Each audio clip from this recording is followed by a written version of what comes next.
Guys, English language में बहुत सारे ऐसे वर्ड्स हैं जिनका मीनिंग सेम होता है, लेकिन उनको यूज करने की जगह अलग अलग होती है। जैसे एग्जाम्पल के तौर पे पहला एग्जाम्पल लेते हैं बाय एंड परचेज का। बाय आप तब यूज करते हो जब आपको सस्ती चीज खरीदनी होती है, लेकिन परचेज आप तब यूज करते हो जब आपको महंगी चीज खरीदनी होती है। इसी तरह से एक और एग्जाम्पल लेते हैं सी and watch.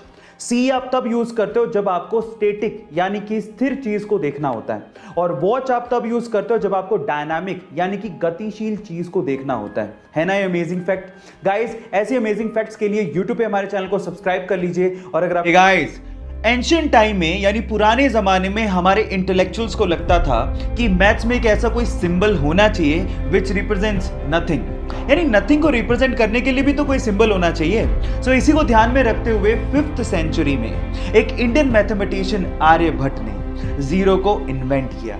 And let me tell you guys, zero का जो सिंबल दिया गया था वो हमारे पुराने मंदिरों, स्पेशली ग्वालियर के मंदिरों के दीवारों पे खुदा हुआ आप लोगों को दिख सकता है।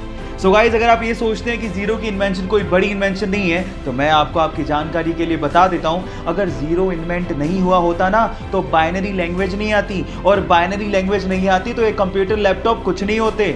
जब शून्य ना देता भारत तो चांद पे जाना भी मुश्किल था। क्या आपको पहले से बात पता थी? और नहीं पता थी तो चैट सेक्शन में लिखना मत भूलिएगा। आजकल ऑनलाइन का जमाना है और आजकल लोग ऑनलाइन के थ्रू पेमेंट्स भी कर रहे हैं। कितनी अच्छी बात है। आपने भी कभी ना कभी किसी दुकानदार या मर्चेंट के क्यूआर कोड को स्कैन करके उसे ऑनलाइन पेमेंट जरूर किया होगा। पर मेरा सवाल यह है कि क्यूआर कोड में क्यूआर का मतलब क्या होता है? क्या आप जानते हैं?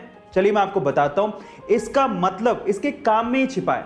मान लीजिए कि क्यूआर कोड होता ही नहीं तो आप पेमेंट कैसे करते हैं? आप उसका मोबाइल नंबर लेते या अकाउंट नंबर लेते, फिर उसे एंटर करते, वेरीफाई करते, फिर पेमेंट करते।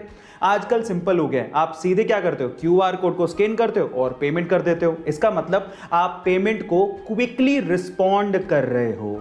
इसका मतलब यही होता है क्यूआर यानी कि क्विक रिस्पॉन्स। गाइस, ऐसे अमेजिंग फैक्ट वीडियोस के लिए यूट्यूब पे हमारे चैनल को